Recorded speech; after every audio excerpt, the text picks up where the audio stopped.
This is video 55. We're still fighting the battle in Mexico. They've sallied out of the city to come and fight me. You see that regular infantry unit there is moving round to the side because he wants to get a, I was going to say a flanking fire, but maybe even a rear fire against my infantry that I had on the wall there. Had them behind the wall so that I could get some concentrated fire on that unit there, slightly to the, just to the right now, well, central now. And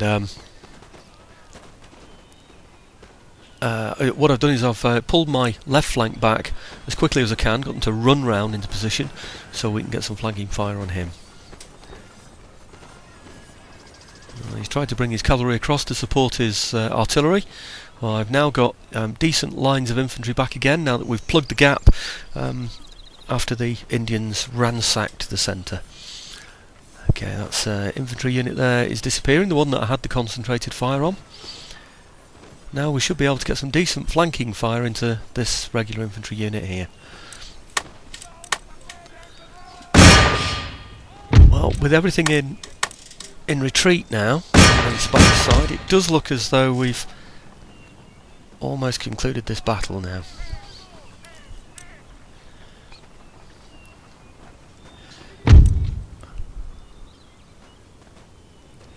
Oh, they look like they might be coming back.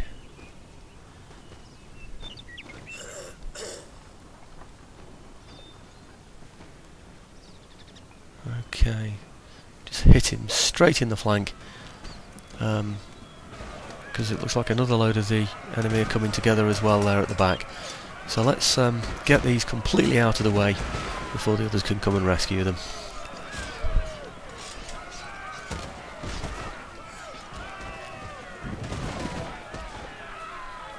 Okay, that flank attack worked.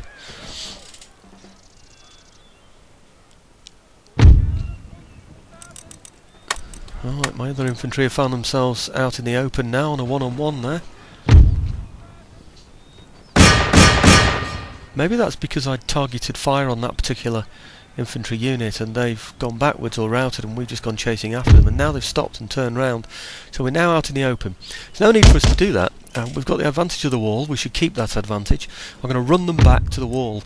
They're attacking me, so we don't need to be going out there attacking them. So, as a matter of interest, by the way, if you put the guard button on your infantry unit, then that will stop them chasing things. That's the shield that you can see on the screen there. Well, it should stop them chasing things. You know, that's sort of enthusiastic chasing. So you haven't actually targeted anybody, it's just that they're firing and then the enemy run away, so they'll go chasing after them. So, okay, so looks as though all on the right hand side has gone. We'd suffered quite heavy casualties here. I think it's because the Indians got in there in the middle and hurt a lot of my men, and then we had to suffer depleted numbers being able to fire forwards and disorganisation when we're being fired at as well. So I think that's probably what's done it. I'm trying to bring some foot round now so that we can get some concentrated fire on this unit that's standing. Notice I've put that unit into column there to march it along the wall.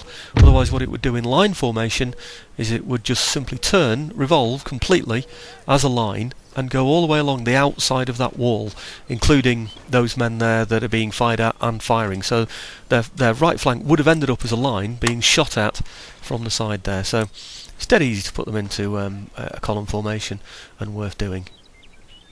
They move a bit quicker as well, actually. So we're putting those behind the wall as well. So we've now got 3 lots of infantry behind the wall firing at that one infantry unit there. I've got some of my men in the background there that you can see, in the distance I should say, chasing away the artillery. I'm hoping to catch them, so maybe we can prevent the artillery from turning up in the battle that's finally going to ensue for Mexico itself. Like I said, this is a sally from the from Mexico City, so if I win this battle it doesn't mean that I've won Mexico.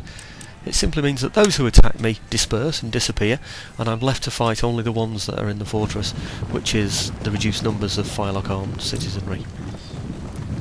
Now, I've got a decent enough army here. The routers will come back as well to be able to help me do that. Well, I'm going to see if I can chase some of these away, see if I can catch some of them. Anybody that's killed now, there's less people to come and get me later on in the game.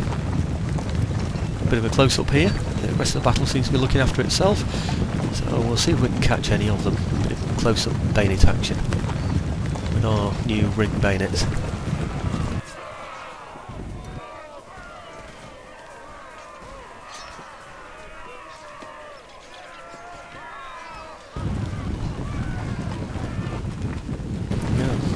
Trees in Mexico, aren't they?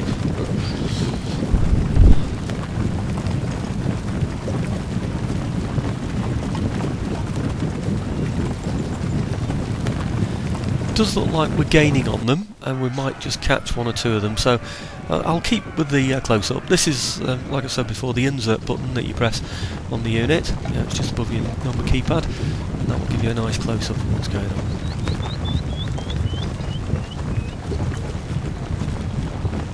That's the red line that they've got to reach to get off the battlefield.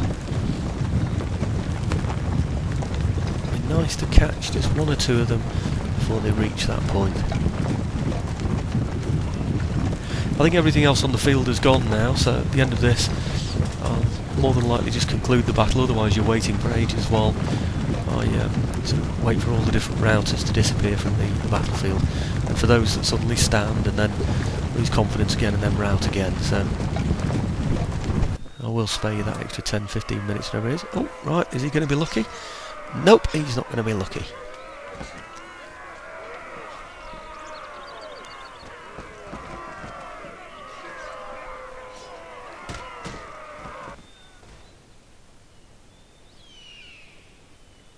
Right, that was just waiting for, you know, like I said, the field to clear.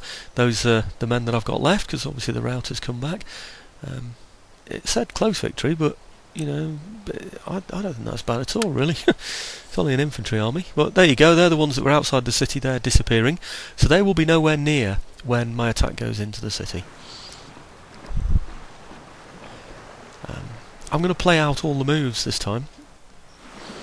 And the reason why I'm going to do this is the end of turn, of course, when the Spanish attack me in Mexico. I'm going to play these out because it's interesting to see how strong Hanover have become. There's a strong Protestant alliance, which indeed there was anyway during during this period, which has begun in the 30 Years' War, and the Hanoverians and the Dutch and the British were very closely interlinked, partly because of the Protestant links, also because of intermarriages within the royal families. So we've got the Hanoverians, the House of Hanover came through Sophie, or Sophia was it? Sophie, the daughter of Charles I's daughter, the Queen of Bohemia, who married into the House of Hanover, and that's what brought us George, in fact, and the House of Hanover into Britain.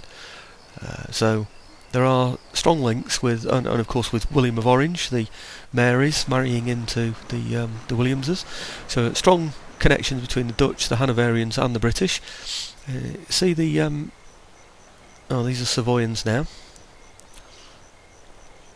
Actually, the system does seem to be pretty good. The computer, the AI, does seem to be pretty good at getting those alliances historically correct. So might be worth going for Savoy, you know, because they had some sympathies as well with the Protestant cause. They might become allies. Anyway, these are the Hanoverians. You can see they've got some decent fleets building up now, which is nice, and they've had a couple of battles with the Austrians, keeping their power down as well. And at the end of this, it flashes up very quickly, so I'll mention it now. It ends at the end of this turn with the Austrians deciding to break their alliance with me. It's basically because I go to war with someone who declares war on me, Wurttemburg, I believe it is.